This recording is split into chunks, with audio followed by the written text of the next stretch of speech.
होगा हमारी अपनी कमजोरी, जिस कमजोरी को हमने पाल के रखा है, जिसकी जो कमजोरी होगी वो कमजोरी ही उसका पेपर लेने के निमित्त बनेगी।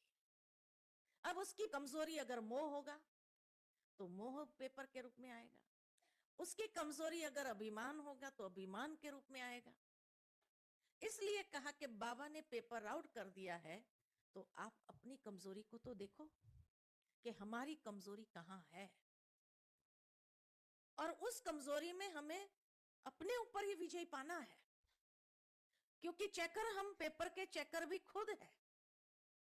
और इसीलिए जैसे ही हम पास हुए या फेल हुए, और उस घड़ी अगर पास हुए तो खुशी होगी, और अंदर से निकलेगा मैं पास हो गए,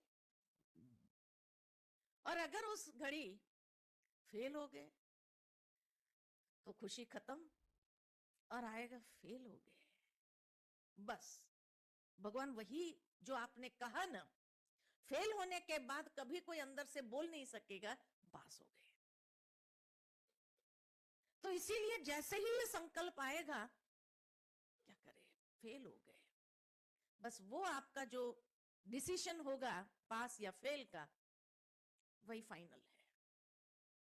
इसलिए कहा कि यहां पेपर भी आउट है, रिजल्ट हमारे हाथ में है कि हमें क्या करना है। समय हमको मिला हुआ है, जिस तरह कोई भी स्कूल में या कॉलेज में भी जब पढ़ाई पढ़ा दिया तो फिर रिवीजन के लिए समय दिया जाता है, तो ये समय जो है हमारा रिवीजन के लिए, और रिवीजन के लिए है। तो अब हमें क्या करना है, अपनी ही कमजोरी के ऊपर विजयी होना है।